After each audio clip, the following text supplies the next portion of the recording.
Assalamualaikum warahmatullahi wabarakatuh. Perkenalkan, nama saya Riza Ariska dengan NIM 8604739006. Prodi Pendidikan Guru Pendidikan Anak Usia Dini.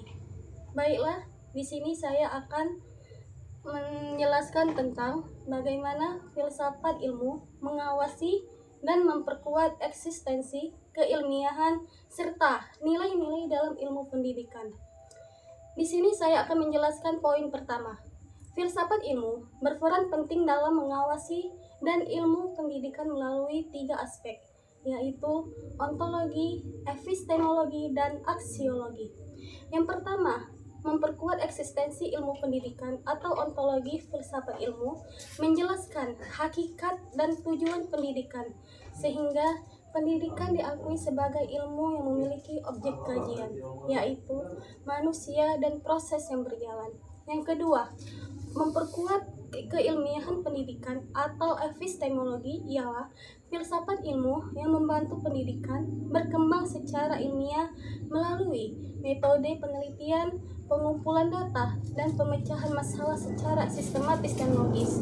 Yang ketiga, memperkuat nilai-nilai pendidikan atau aksiologi ialah filsafat ilmu yang mengarahkan pendidikan agar tidak hanya menekankan pengetahuan tetapi juga membentuk moral, karakter, dan sikap peserta didik. Jadi, filsafat ilmu membuat pendidikan menjadi lebih terarah, ilmiah, dan bermanfaat bagi kehidupan manusia.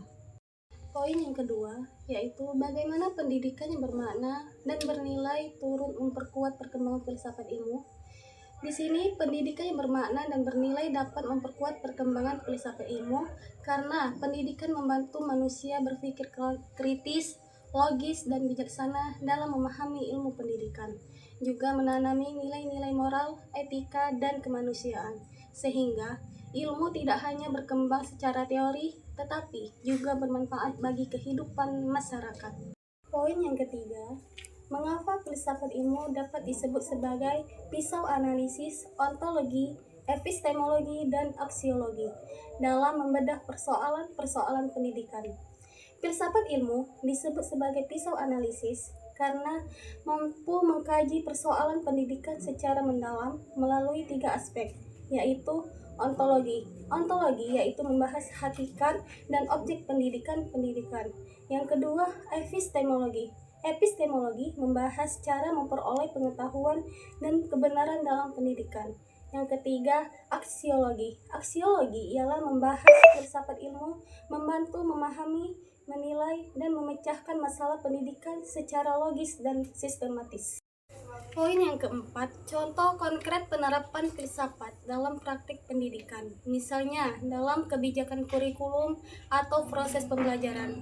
Jadi, contoh konkret penerapan filsafat ilmu dalam pendidikan itu adalah penerapan kurikulum merdeka yang menekankan pembelajaran sesuai kebutuhan dan perkembangan peserta didik. Dalam proses pembelajaran, guru tidak hanya mengajarkan materi, tetapi juga membentuk karakter, kreativitas, dan kemampuan berpikir kritis siswa. Hal ini menunjukkan bahwa pendidikan memiliki dasar ilmu, metode, dan nilai yang jelas. Baiklah, sampai di sini dulu presentasi dari saya. Kalau ada kekurangan, saya mohon maaf karena di sini saya masih dalam tahap belajar. Wassalamualaikum warahmatullahi wabarakatuh. Dadah.